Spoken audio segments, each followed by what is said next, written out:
नमस्कार। नई परख के राष्ट्रीय मुद्दा कार्यक्रम में आपका स्वागत है।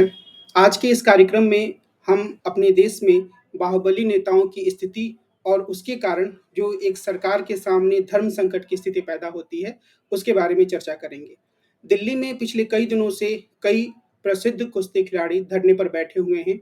उनकी मांग यह है कि जो भारतीय कुश्ती महासंघ के अध्यक्ष हैं ब्रजभूषण सिंह ब्रजभूषण शरण सिंह उनका पूरा नाम है, उनके खिलाफ कार्रवाई की जाए क्योंकि उनके ऊपर खिलाड़ी कई तरह के आरोप लगा रहे हैं, सेक्सुअल हरासमेंट के आरोप उनके ऊपर लगे हैं। जो कुश्ती महासंघ के अध्यक्ष हैं, वो पहले से ही कई तरह के विवादों में घिरे रहे हैं, उन पर कई तरह के केस चलते रहे हैं।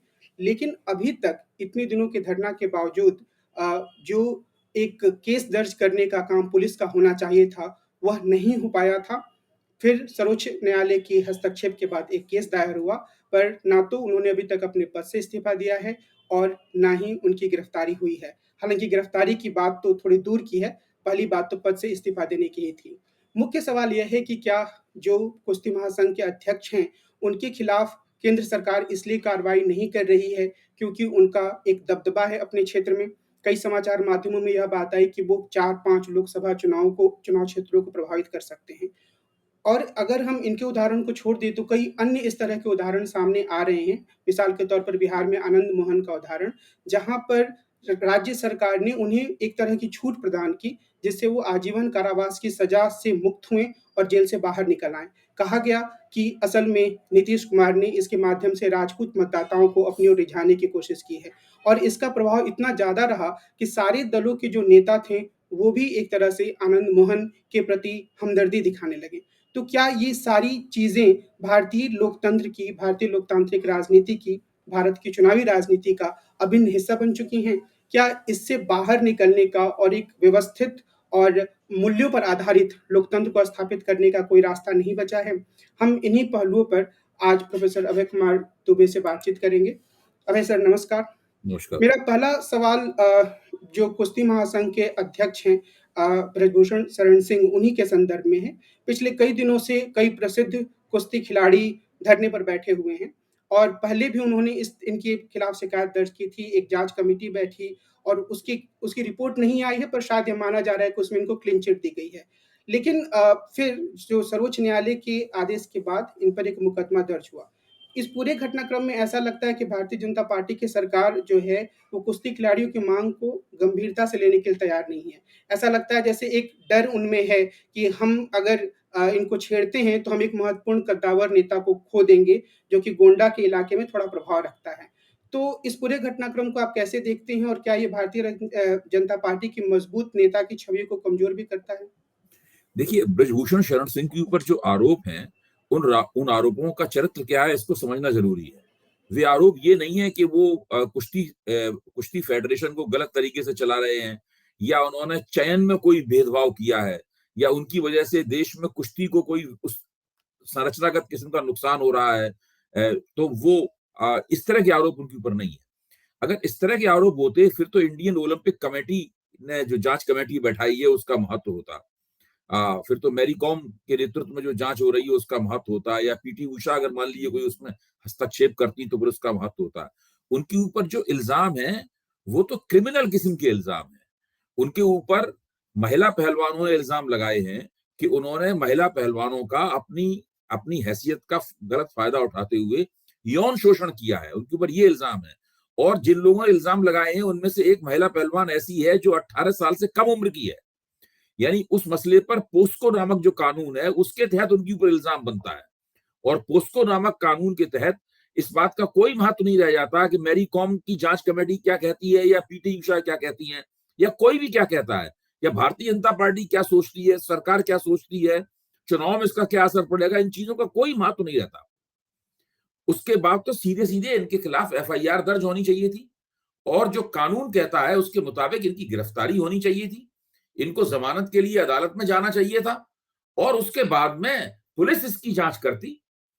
पुलिस बाकायदा हस्तक्षेप करती और जांच करती कि इनके ऊपर जो इल्जाम लगाए गए हैं वो इल्जाम सही है या गलत है, या सही है तो कितने सही हैं या वो किस किस्म के इल्जाम है। मसला असली यहां पर है। इस पूरे मसले को ऐसा लगता है कि जैसे कोई किसी खेल संघ के अंदर कुछ गड़बड़ियां हुई हों ये आर्थिक गड़बड़ियों का भी प्रश्न यहां पे नहीं है, यहां पर चयन संबंधी भेदभाव का सवाल भी नहीं है, ये तो सीधा सीधा महिला पहलवानों के यौन शोषण का प्रश्न है। इसलिए इसीलिए सुप्रीम कोर्ट के पास जब ये मसला गया तो सुप्रीम कोर्ट ने किसी बात की परवाह नहीं की और सीधे सीधे इस मामले के संगीन मिजाज को समझते हुए पुलिस को आदेश दिया कि वो फौरन एफआईआर दर्ज करें, प्रथम दृष्टया रिपोर्ट दर्ज करें। तो पहली रिपोर्ट दर्ज की गई, पहली रिपोर्ट के खिलाफ 2 रिपोर्ट दर्ज की गई हैं, एक पोस्को मामले के तहत है और एक दूसरे मामले के तहत है।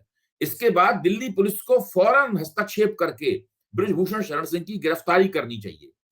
अब जब सुप्रीम कोर्ट का फैसला आता है तो ब्रजभूषण शरण सिंह कहते हैं कि हमें सुप्रीम कोर्ट पर पूरा विश्वास है, मैं सुप्रीम कोर्ट से बड़ा नहीं हूं, मुझे इनके फैसले पर काफी खुशी है और मैं इस जांच में पूरा सहयोग करूंगा।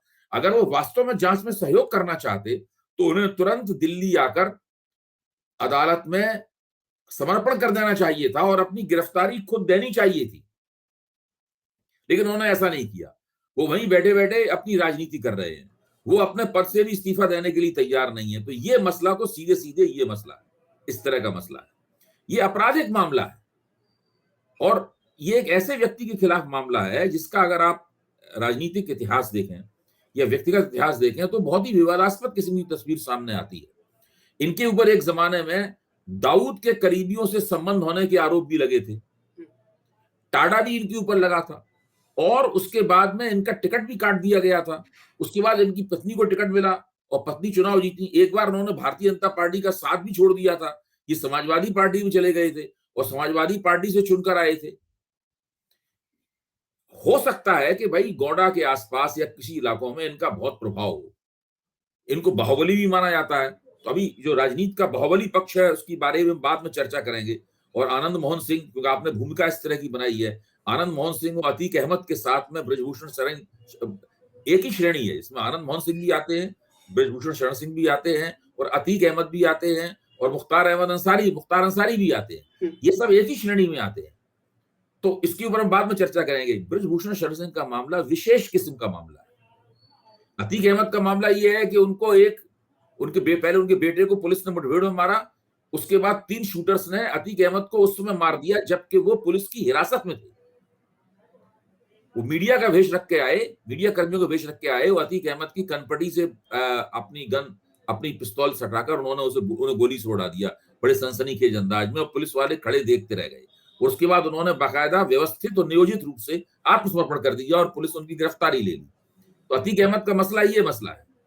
जो आनंद मोहन सिंह का मसला ये है कि वो एक जिलाधिकारी उनके नेतृत्व में भीड़ ने जिलाधिकारी की हत्या कर दी थी। उस हत्या में उनको फांसी की सजा हुई, बाद में फांसी की सजा ने उसको उम्र कैद में बदला और वो 15 साल जेल में काट रहे थे। अगर जेल मैनुअल के कानूनों में नीतीश कुमार सरकार ने अपने कार्यकारी अधिकार का इस्तेमाल करके कुछ हेरफेर न किया होता तो अभी भी वो जेल में होते।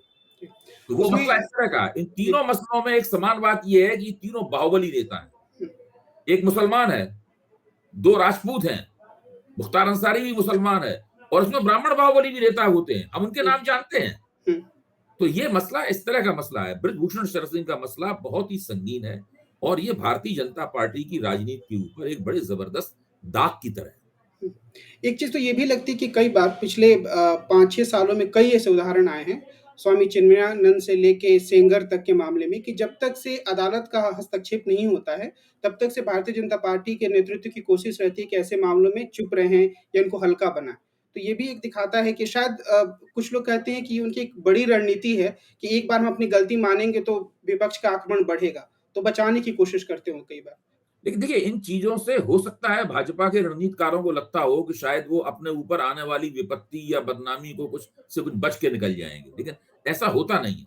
देखिए, इन चीजों के अभी भाजपा के अच्छे दिन चल रहे हैं, तो इन चीजों का जो दुष्प्रभाव है भाजपा की छवि के ऊपर जो दाग लगता है, उसको भाजपा समर्थकों को वो दाग दिखाई नहीं पड़ता, लेकिन ये दाग लग जाता है और बाद में जब ये सब दाग इकट्ठे हो जाते हैं तो उसका संचित परिणाम पार्टी के जबरदस्त और दीर्घकालीन पराभव में निकलता है। देखिए, मैं इन शब्दों का जानबूझकर और केवल प्रभाव पैदा करने के लिए इस्तेमाल नहीं कर रहा हूं। मैं ये कह रहा हूं, ये धीरे धीरे इस तरह के जो कुकर्म हैं पार्टियों के, ये जमा होते रहते हैं। जब तक उनके पास सत्ता है या वो तिक्रम करके सत्ता में बने रह सकते हैं, उस वक्त उनका कोई कुछ बिगाड़ नहीं सकता। लेकिन जब उनकी परिस्थिति थोड़ी कमजोर होती है, तो ये तमाम सारे दुष्कर्म हैं, ये जुड़कर आपस में जुड़कर एक ऐसी परिस्थिति बनाते हैं कि सत्ता में वापसी करना उनके लिए मुश्किल हो जाता है। बिल्कुल। और तब सब लोग पीछे मुड़कर देखते हैं, अब दिखाई पड़ता है कि इन लोगों ने अतीत में क्या किया था। वोटर भी तब इसको पीछे मुड़ के देखते हैं। हुँ, वोटर भी कहते हैं कि भाई ये काम करने वाली पार्टी है। हुँ। देखिए, इन सब कामों का कोई लाभ नहीं होता, ना तुरंत लाभ होता है और ना दीर्घकालीन रूप से लाभ होता है। इसलिए हर पार्टी को चाहिए कि इस प्रकार के नेताओं से फौरन अपने हाथ धो लें। लेकिन जैसे कि आनंद मोहन के उदाहरण में दिखता है कि ये प्रवृत्ति सामने नहीं आती है। नीतीश कुमार अन्य मामलों में काफ़ी साफ छवि वाले नेता माने जाते हैं, पर यहाँ उन्होंने आगे बढ़कर आनंद मोहन की रिहाई को सुनिश्चित किया।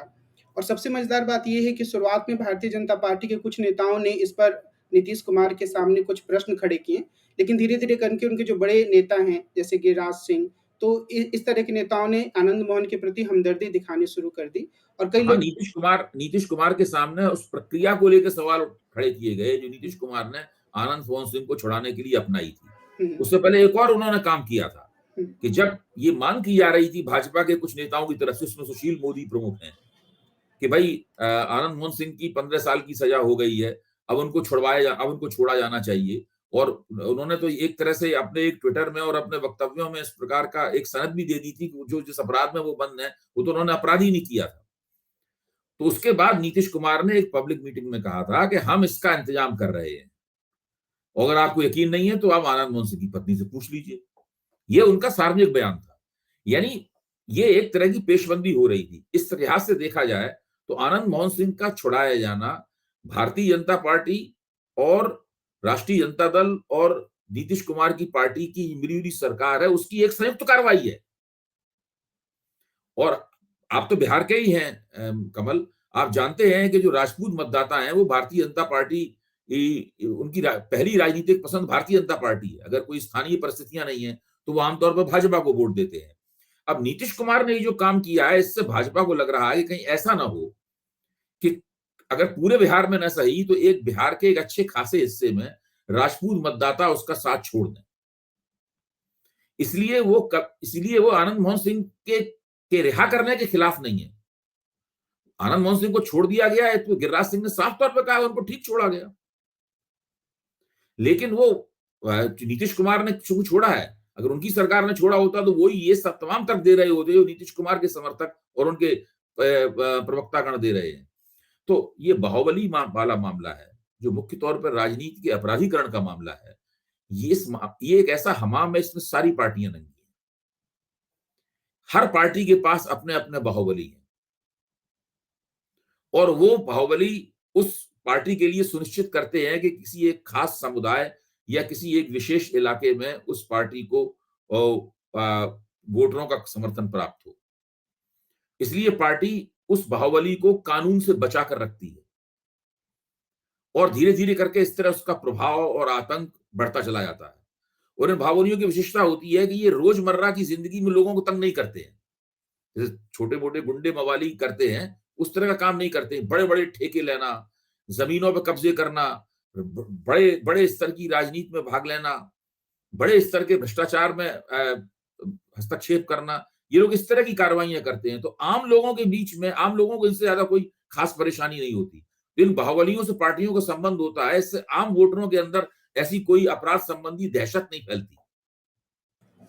उसमें एक बात मैं नोट करना चाह रहा था कि जब मैं हॉस्टल में था, यहाँ पर दिल्ली विश्वविद्यालय के मानसरोवर हॉस्टल में, तो वहाँ पर सूरज भान को लोगों ने बुलाया, जो कि जी, अपने इलाके के कुख्यात अपराधी थे। जी, तो एक धड़े ने विरोध किया कि आप लोग कैसे बुला रहे हैं? तो जो सूरज भान की जाति के लोग थे, जो उनको बुला रहे थे, उन्होंने यही तर्क दिया कि हम और आप कौन होते हैं निर्णय करने वाले? अदालत ने तो कोई सज़ा दी नहीं है, जनता ने उनको चुना है और हम उनको कोई बुरी बात के लिए नहीं बुला रहे, एक सांस्कृतिक कार्यक्रम बुला रहे हैं। तो इससे उनको वैधता भी काफ़ी मिली है इस तरह के नेताओं को, लोग उनसे जुड़ना चाहते हैं, ये भी एक प्रवृत्ति है। देखिए, मैं पहले भी शायद नई परख के मंच पे इस चीज़ का ज़िक्र कर चुका हूँ। ये हो सकता है मैंने किसी और मंच पे कहा हो। डॉक्टर राजेंद्र प्रसाद ने जब संविधान बनने को था, तो राजेंद्र प्रसाद ने कहा था कि इस संविधान से ये उम्मीद मत कीजिए कि ये एक परफेक्ट किस्म का कॉन्स्टिट्यूशन होगा। कोई भी कॉन्स्टिट्यूशन अपनी परफेक्टनेस यानी अपनी संपूर्णता के जरिए प्रभावी नहीं होता, उन लोगों के जरिए प्रभावी होता है जो उस संविधान को धरती पर लागू करते हैं, जमीन पर लागू करते हैं। अगर हमारे पास ऐसे नेता होंगे, ऐसी पार्टियां होंगी, संविधान को लागू करेंगे तो कानून का शासन आएगा उसमें। भाई नीतीश कुमार को जो लालू उसके मुकाबले रख के देखा जाता है और लगता है कि लालू यादव के मुकाबले वो कानून के शासन चलाने के लिए जाने जाते हैं, इसलिए कानून के नुमाइंदे के तौर पर, कानून के रक्षक के तौर पर उनकी छवि बनती है। लेकिन जब नीतीश कुमार भी ऐसा करने लगेंगे जैसा कि उन्होंने कुछ राजपूत वोटों की लालच में किया है, तो इससे आप अंदाज लगा सकते हैं कि बिहार की राजनीति की क्या स्थिति होगी। तो ये इस तरह की स्थिति बनी हुई है। अब देखिए,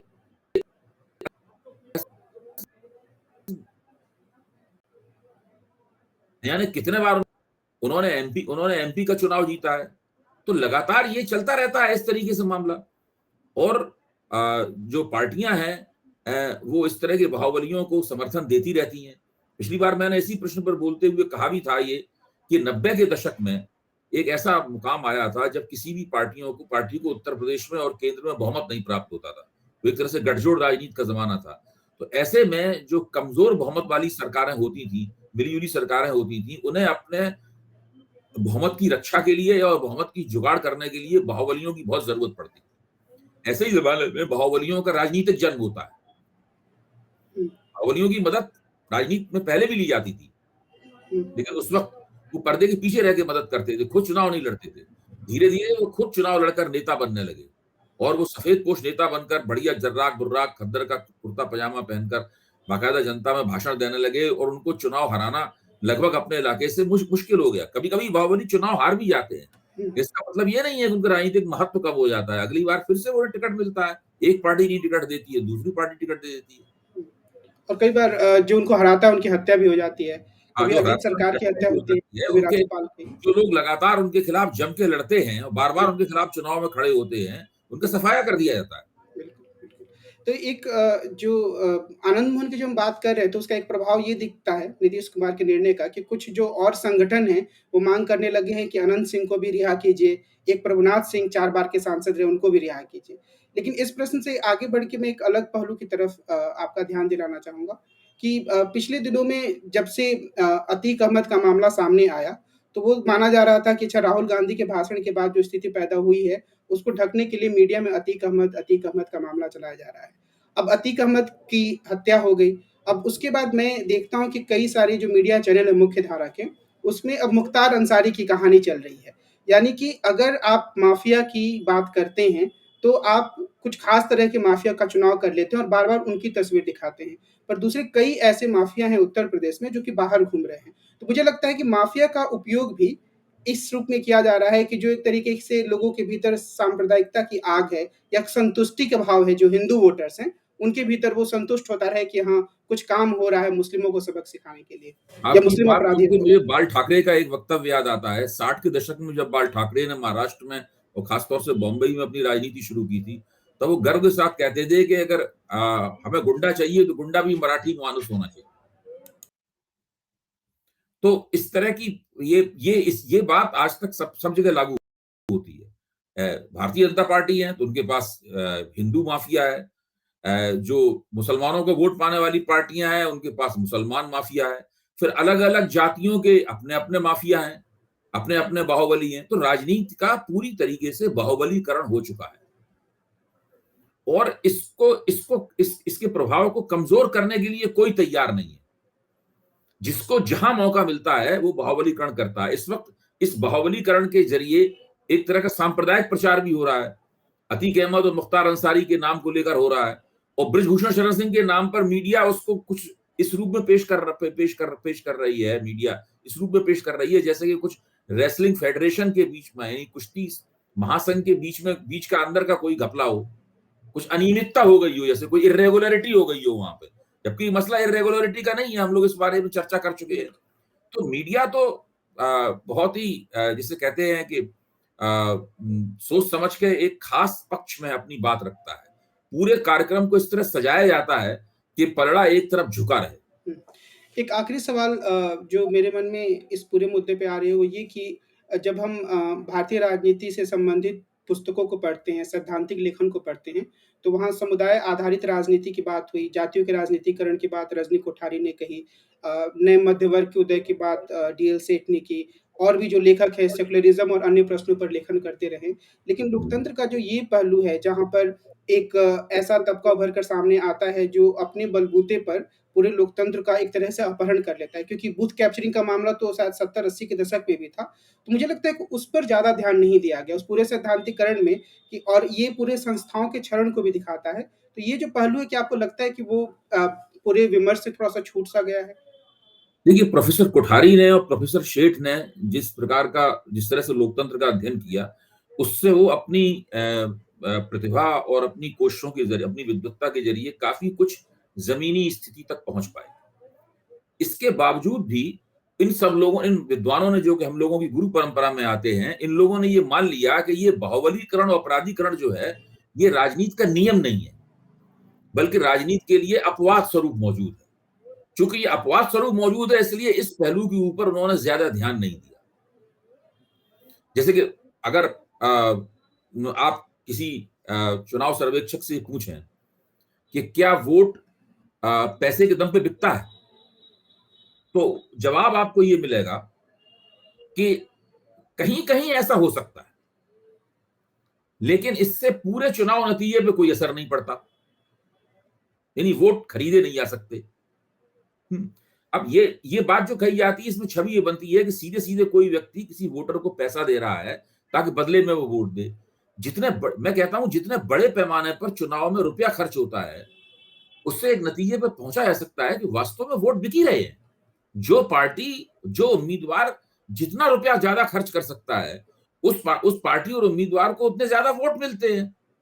तो कहीं ना कहीं वोट मिलने का संबंध आर्थिक ताकत से तो है। बिल्कुल। जो मनी बैग है, जिसकी जेबों में बहुत ज्यादा रुपया है और जो अंधाधुंध रुपए को खर्च कर सकता है, चाहे प्रचार पर खर्च करे या किसी और तरीके से करे, या किसी उम्मीदवार को बैठाने या खड़ा करने पर रुपया खर्च करे, तो जाहिर है कहीं ना कहीं वोट पाने के लिए रुपए का इस्तेमाल हो रहा है। तो एक तो ये स्थिति है कि जब हम किसी मसले को अपवाद मान लेते हैं, तब फिर उसके व्यापक प्रभावों को देखने से चूक जाते हैं। धीरूभाई शेठ और रजनी कोठारी जिस जमाने में लिख रहे थे और लोकतंत्र को समझ रहे थे, उस वक्त ये बाहुबली वाली परिघटना इस तरीके से उभर कर हम लोगों के सामने नहीं आई थी जिस तरह से आज आई है। उस वक्त थी ये परिघटना, लेकिन उसको अपवाद समझकर इन विद्वानों ने छोड़ दिया। आज जरूरत है कि इनके ऊपर जो लोकतंत्र का सामुदायिकीकरण है, कि कम्युनिटीज के आधार पर वोट पड़ते हैं, उससे जोड़कर इस पूरे मसले का नए सिरे से एक समाज वैज्ञानिक विश्लेषण किया जाना चाहिए। और इसके लिए कुछ अगर एम्पिरिकल रिसर्च, कोई अगर प्राइमरी रिसर्च भी की जा सके, लोगों के पास जाके पूछा भी जा सके कि ये सब कैसे घटित होता है। अब ऐसा अभी लखनऊ जाइए आप, और लखनऊ के पत्रकारों से आप अतीक अहमद की इस तरह हत्या हुई पुलिस हिरासत में, आप उसके बारे में चर्चा कीजिए, तो लगभग सभी पत्रकार आपको उसकी अंतरकथा सुना देंगे। थोड़े बहुत हेर फेर के साथ उस अंतरकथा में बहुत सारे समान तत्व होंगे। आपको बताया जाएगा कि वो तीनों शूटर जो थे, दरअसल उनका उद्गम क्या है। तब फिर जो तीन लोगों ने हत्या की, और उससे 1-2 दिन पहले जो अतीक अहमद के बेटे और उसका साथी शूटर था, उसका जो पुलिस एनकाउंटर हुआ था, उसके बीच में एक रिश्ता लगता हुआ नजर आएगा। जो पुलिस अफसर तमाम इस तरह के माहौल में उपलब्ध हैं, शामिल हैं। उत्तर प्रदेश में का एक संगठन है STF, स्पेशल टास्क फोर्स। फिर स्पेशल टास्क फोर्स का नाम सामने आएगा। फिर उसके कई अफसर हैं जो लंबे अरसे से स्पेशल टास्क फोर्स की कमांड संभाले हुए हैं, उन लोगों के नाम सामने आएंगे, और इस तरह कुल मिलाकर पूरी तस्वीर आपके सामने साफ हो जाएगी। लेकिन सारी की सारी ऑफ द रिकॉर्ड होगी। कोई भी बात आप नाम लेकर या प्रमाण सहित कहने की हिम्मत नहीं कर सकते, क्यों? कहीं कुछ उपलब्धि नहीं है। लेकिन सब लोगों को पता है कि दरअसल हुआ क्या था और क्यों हुआ था। यहां तक लोगों को यह भी पता है कि अभी निकट भविष्य में या थोड़े दूरगामी भविष्य में क्या होने वाला है, किन किन की हत्याएं होंगी, ये भी चर्चा वहां चल रही है। मतलब न केवल ये जो हत्याएं हुई इनके बारे में आपको एक तबसरा मिल जाएगा, बल्कि ये तबसरा भी मिल जाएगा कि अभी होने वाले समय में किन किन की हत्याएं होने वाली है। बिल्कुल। तो ये ऐसा लगता है कि जो सामने राजनीति चलती है उसके पीछे एक और राजनीति की पटकथा लिखी जाती रही है।